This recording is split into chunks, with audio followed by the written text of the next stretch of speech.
Guys, this is a response video to Dawn Titancia's video on how do you identify your books. It's just going to be short because I don't have a lot to say on it, but I do want to respond to it. Her question was basically, how do you identify your books to basically show that they belong to you? Do you stamp them? Do you put book plates in them? Do you sign them? Do you initial them?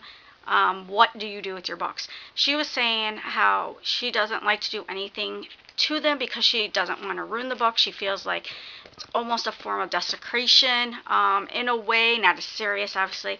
And I have to say, I agree with her. I used to put just my initials, I believe, or I put K and then my last name, but I would put it underneath, like in hardback books. I would put it underneath the flap so that way you didn't see it, because I don't like the way things look either, like when stuff's written in them. Now if I buy it secondhand and something's written in it, like to love, whatever, I like that because it shows history in the book. I like that. But otherwise, no, I don't put anything in there. Now my daughter, she will write in her books her name, or I did buy her some book plates for Christmas, so I believe she stuck some of those in her books, but she's also still young and she doesn't understand the whole how books are sacred, and all that. Now my sister, on the other hand, who used to be a big reader like me, she really writes in her books.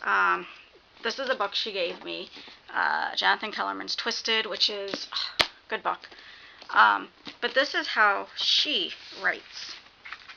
I'm going to go ahead and cover up her last name, maybe, possibly. My fingers are not that long. So you know what? I don't even care. I really don't think there's any stalkers out there that, but this is how she does hers. Real big. This is inside the thing. So she puts her name, she puts the date she started it, the time she started it, and the day she started it. She does it in all the books she reads. And that's just such a lot, and it's huge, and it's just, but she likes to document things. So yeah. So yeah, just like Dawn says, how do you guys, curious how you guys identify your books. I never thought to identify my books when I started collecting them, like really collecting them like I do now, because I do not lend them out. I'm very, very picky on the condition of my books, as most of you know. So I am afraid to lend them out because I'm afraid that they're not going to be returned back to me in the condition I sent them out.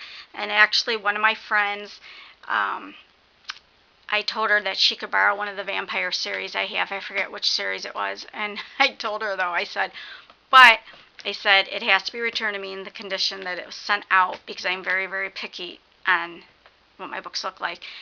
She didn't borrow them. So she didn't tell me that, but she just never asked to borrow them. So, but yeah, what do you guys do? Do you identify your books? And if so, how do you identify your books? I think that's it for now. I did notice that Dawn has some more topic videos up, so I may be doing some more responses. Have a good night, guys.